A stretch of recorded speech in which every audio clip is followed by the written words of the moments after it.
everyone, I just did a video on the Apostasy movie, and it was a very positive video. That's my last one that's out, so please do that if you've missed it.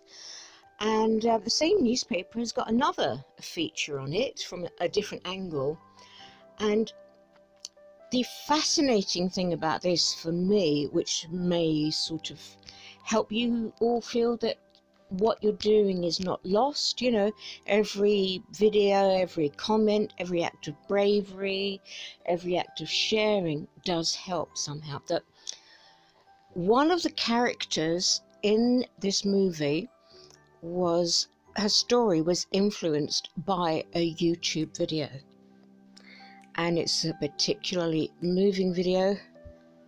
It's one I'll never forget.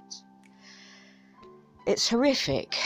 I'm not going to put it at the end of this, but as we are now in the UK, we're already into Watchtower Victims Memorial Day for 2018. So I'm going to put that into a separate video for you to please look at and please honour the woman who went through this, young woman. So we have the director, his name I still can't say. I need to go to lessons for that. Daniel Coca-Talio, on how his upbringing as a Jehovah's Witness informed new film Apostasy. And again, to remind you, The Independent is a national UK newspaper. The British director's debut film pulls back the curtain on the religious group with a fictional tale of a family torn apart. This is written by Oliver Lunn, so thank you, Oliver Lunn. It just came out 9 hours ago. So it's a picture of the director. It seems there's a few there. In a world, it's a world that people don't really know much about, says British filmmaker Daniel Coca-Talio. And the fascinating thing is, he didn't start as a filmmaker. He did other things beforehand. A bit over-talented. Might be jealous. He's telling me about his debut feature, Apostasy. Now, debut flipping feature, and it's being hailed as like the best British film for many years. That's scary, isn't it? Which pulls back the curtain on the lives of Jehovah's Witnesses. The director knows this world better than most. He was a witness himself for 10 years, dutifully handing out copies of The Watchtower, their monthly magazine. Not monthly anymore, because how many do we have now? They've just cut back. In the street, attending meetings at the Kingdom Hall and knocking on strangers' doors in an attempt to help them gain everlasting life. Most people, Coca-Talio says, only see witnesses when they're out and about, by the tube station, at the bus stop, knocking on your door. But you don't really know what some of them have to deal with on a day-to-day basis. They're very disconnected from the world around them. And there's a good illustrative picture from the film there of Molly Wright, the actress in the film, set in older Manchester, just down the road from where Coca-Talio grew up. Apostasy zooms in on the turbulent life of one such disconnected family.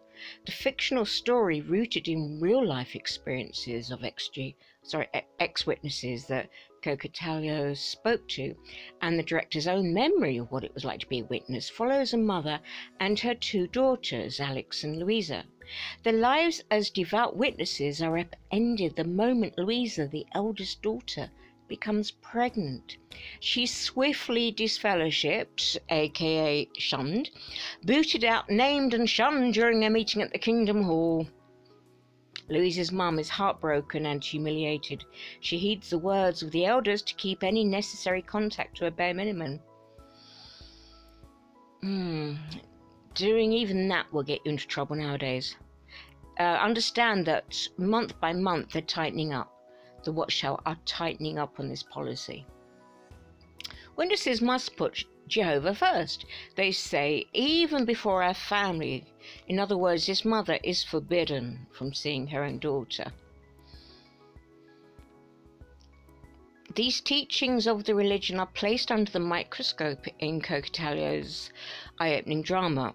What if you grow up following this religion and then start to disagree with its teachings? How do they, the elders, who are under direction from the hierarchy above them, don't forget, deal with an impulsive free thinker like Louisa? Apostasy is ultimately a devastating look at how one family's life is torn apart navigating these issues. If the premise sounds far-fetched, it's not.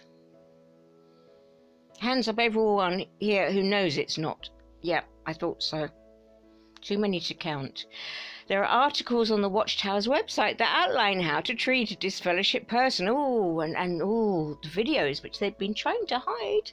That only came out a couple of years ago. Oh, they're trying to hide, but we've got them up on the net. The cruelty. Anyway, they say the Bible asks us to stop keeping company with anyone who is sexually immoral, but people aren't necessarily leaving because they're, in quotes, sexually immoral, and that can have a variety of things. So that's a false flag entirely. And that strict avoidance is absolutely necessary. You should not even eat with such a man.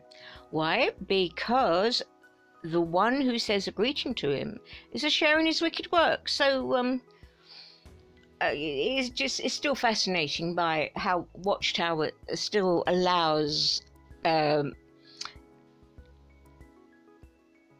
pederast, the child molesters, who have even confessed to the elders, how they allow them to keep in the congregation and be held and spoken to and eaten with. Yeah, figure that one out. But that can be kept hidden. Whereas a pregnant lady cannot be kept hidden, says the director again, going, "Oh, don't heap this up on my head. What have I opened up?" Poor young chap, good lad. Coco-Tallo's story of how he left the faith isn't as dramatic as Louisa's. Well, I presume he didn't get pregnant. It was a slow, gradual fading away from the religion, he explains. Growing up a teenager and eventually going to art college. Big red flag, remember? Everyone was told, don't go to college, don't go to college. And even now, if you're an elder and your child goes to college, officially you should be deleted as an elder because you're not keeping a tight rein over your family. But so he went to college. That was when I started to really think differently about things. There his tutor would ask him what his opinion was, oh my gosh, on various conceptual artworks. So you're not allowed that normally. He realised there was no clear answer. So many things, there's not a right or wrong, but there is a trying and a listening and an understanding consensus. Anyway, that was the thing about going to the Kingdom Hall. Everything is very black and white. There's always an answer. There's always the one answer, I'd say. When he was a young witness, Coco-Tallo found the religion's doomsday narrative seductive. They would say to us, don't worry. You're not, oh, sorry, I shouldn't laugh because you know that I laugh, but at the same time I have just so much compassion for people for over 100 years who were told you're not going to grow old. For over 100 years they were told you're not going to grow old. And what's happened to all those people? Oh, hello. You don't need to worry about things. You don't need to plan because the end of the world is coming shortly. As I got older, that became more and more unrealistic, he says, referring to the failed prophecies of Armageddon, of which there were 5 in the 20th century. The final prophesied for the turn of this century. Although Coco-Tallo didn't have direct experience of disfellowshipping in the way that families are forced to shun their own flesh and blood, it had happened to people that he knows. I'm a member of a lot of ex-witness support groups out there, and there are millions of people who's gone through this experience. Yes, they're flipping well off. If you go to the Pew Research Centre, for anyone who doesn't know, you'll find that the witnesses have such a low retention rate, really low compared with other groups. Really worth looking at. You can click on the trailer there as always. You'll get the link in the description below. No, this is a horrible. Louisa's heartbreaking story really had happened to another witness, and it was awful. I say I will put up video of that. The film was inspired by secret audio recording of a reinstatement meeting that Coco-Tallo discovered when he started working on the script. It was a young woman and she'd had a baby and she'd not spoken to her mum for over 8 months, he said. She had to move out. And it seems like this, if you listen to the recording, it's cute. she wasn't physically strong and mentally, emotionally strong, you know, which fatigues you as well. Her mum came round one day to clean her fridge out, because that is always a major crime, isn't it? Ugh. Oh, I just want to vomit. Ugh. And these guys, the elders, were not having it. They were just trying to come up with any reason not to reinstate the daughter. She was doing her best to get reinstated, and she just had a breakdown. Hang on. Excuse me, that just opened a whole can of worms for me. I never found out what happened to this young woman. Does anyone know? It sounded so bad. I would love to know what happened. Really. And that just has a personal resonance for me, having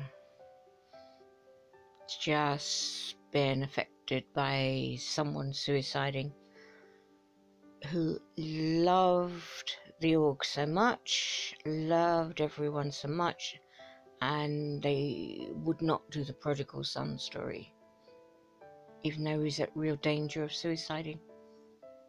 They wouldn't let him in. So, and you know, we're into the Memorial Day side. Sorry, I'm a bit up to the surface. But many of you will be in a far... everything's raised up more there. So this is a reporter now talking. When I dig a little deeper into Jehovah's Witnesses online, I discover a slew of YouTube videos. Yes! Sorry. Made by former witnesses. The titles range from Secrets from the Cult, An Ex-Jehovah's Witness Speaks Out, or How I Got Disfellowshipped from Jehovah's Witnesses, Escaping the Cult. Many feature the words cult, brain conditioning, and brainwashing. What does Coca-Talia think of such labels? I can understand it, he says. I'm in a tricky position because I understand how they feel, but at the same time I can appreciate how it helps a lot of people and why people have faith today, and I can see what good it does for my own family. Now I do think, you know, just on balance of all this, and we do need these sorts of voices to take all the balance, you'll go on to see that he's not being treated as severely by his family as many other people in a far, well, Watchtower way are. I mean, in Watchtower way, they're living a better life than... what's comparison? What does that mean? But they're being totally shunned. So it's good that his family has got a better perspective. Whether it will last after this, I hope so. But it would not be normal, although they may be in a protective state because it's so high, the family is so high profile now. That Watchtower will have a directive not to target them, and we've seen that with famous celebs such as Prince. I mean, no judgment, criticism of him, hey, but certain conditions that he was, well, many conditions that he was publicly exhibiting, they would have had anyone else just thrown out and shunned. So there's not parity of treatment at all. He said previously that he's not sure how his own mother feels about the fact that he's drifted from the religion, yet he still has a good relationship with her. Good. One that wasn't strictly discouraged by the elders. Good. Given that he wasn't disfellowshipped like Louisa. Now, I really must point out, again, in the interest of balance, so all these, we can line up all these different stories. If you go to the channel, I'm Worldly, Zeb, he was never baptized, he doesn't do anything wrong, and yet after the 2016 convention, and please correct me anyone if I've got the details wrong, he started being severely shunned by his family for no other reason than he didn't get baptized. It ain't right, but that is real policy. And there's all sort of kudos if you sacrifice and do this stuff. you're raised higher in the congregation. And they do, but congregations do vary. Some are more loving than others, okay? So I'm really glad that this guy hasn't been totally estranged. But he tells me his family probably won't see the film. I wonder how he feels about that. It's too close to the bone, he says. They're not going to feel comfortable watching it. More importantly, will it cause any problems for them upon its release? I'm not sure, he says. As I say, there's going to be a bit of a balancing act, because it will, directives towards his family will come from headquarters. That's their policy. So they will balance, and they're not clever on this. They really are not. But they will balance between the bad publicity it will go on to create by telling the elders, get that family in line, versus the, this is one of that family, I have other witnesses and who know them going, well, perhaps we can watch it. So, I'm not sure, he says, I think it depends on the Watchtower's stance on the film. Well, Watchtower, you know what, we already know their stance because of what they've already said. What they've already said is that these are lies, If they tell people not to watch it, then that might become an issue. I'm sorry, Master Daniel, but watching things like that can be a disfellowshipping offence. And anyone, if I've got that wrong, please tell me. He does agree that there's a certain kind of conditioning that goes on at the Kingdom Hall. It is group thinking. It is a system that's designed to make everyone think the same way and say the same thing. So it's up to you whether you consider that brainwashing. Indeed, and it's always good to refer to experts on such techniques for what they say. Make no mistake, apostasy is critical, just not in a preach you ram it down your throat way. Kukatalo calls it provocative in the sense that he's dealing with issues within the religion that he doesn't agree with. The excommunication, the way that they punish people, the blood issue. And they go on to explain that. Another shot from the film. Looks like there's more or something. No, I think that's just what is in their file. Yet he does have compassion, he says. Good. So many of us, we have compassion. At the same time, they make it a little bit hard to have compassion. You get certain responses, but this isn't the things that we say and do. It's not about destroying. It's about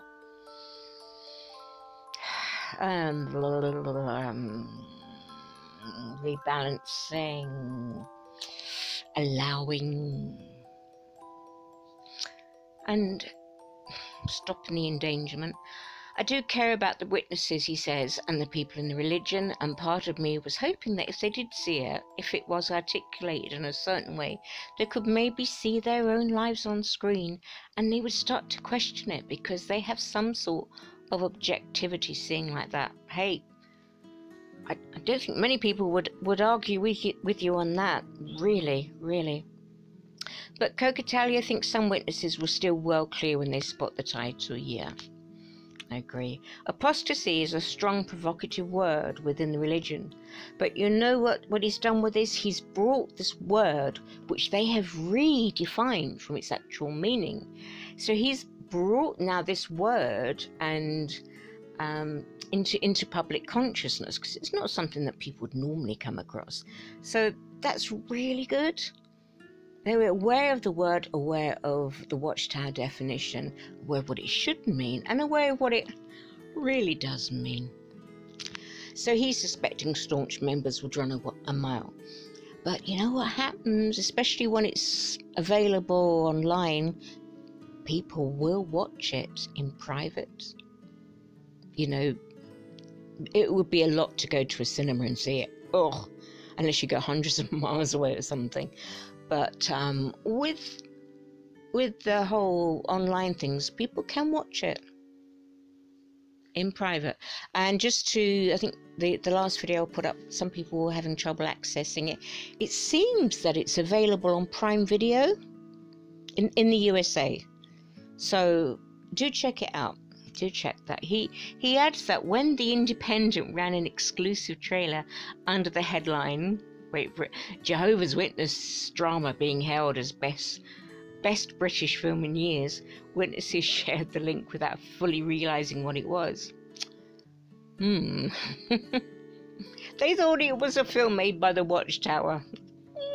Bit naive that you think The Independent would go, good film, best film for years. Sorry, no, I'm sorry. I shouldn't be belittling. When they did realise, a lot of them were saying, quote, "Look how Satan has tricked us. God will rectify it." Yeah, God is rectifying the wrongs. That's for sure. Some ex-witnesses were among the audience at the film's world premiere in Toronto last year. The response was mixed, and I think that's really a fair reaction, you know. For some, Coco Taglio says it was a cathartic experience, while others were still too emotionally invested in it. Absolutely. Great. It's understandable. They've recently gone through the experience and they're quite triggered by the film and struggle with it, he explains. Do also understand if you are traumatized by what happened to you in there. It's not always about time. Like, you can't say, oh, well, someone who left a year ago will be worse than someone who left 10 years ago. Because things come up in you how they come up with trauma. Then there were some who were still extremely angry with the religion and what it's done to them. He's saying maybe they were hoping it would be a much more critical or damning piece about the witnesses. Well, again, you know, these reactions are understandable. But, you know, a drama that tries to be balanced and from reality, it may not be that, you know, they're real putting dynamite under it all, but it can be a big factor in the next stages that need to happen, a big factor in raising awareness. You're going to get that. And for Coco Taglio, a former witness coming to terms with his own past and mining his memories for his movie, was the experience cathartic? I would have said, was that experience a whole can of worms? No, yet no, he laughs, because I had to open... Oh, I predicted that. Oh, I have the power of prophecy. Because I had to open up that can of worms again. Yeah, I had felt like I'd dealt with it and moved on in life. And then years later, I've had to go back to it. Oh, hey, that is like real life, normal life. That is natural reaction. But in the end, he says he's grateful for the experience. I've been able to look at issues that I'd maybe ignored early in life, you see. Maybe once the film is out, maybe when I move on to the next project, it might start to feel different. And they've got it, Apostasy's released 27th July, I think that's in the UK sense of it. So this is a UK paper, so do look out for where you are. There you have it. So I think I'm going to try for the next video put up for you this recording that influenced the script and the character, and it's going to be extremely relevant for the Memorial Day. And yeah, keep sharing, keep interacting, keep spreading out, and just keep with it. Keep going. Okay, lots of love and thanks as always for your time. Bye.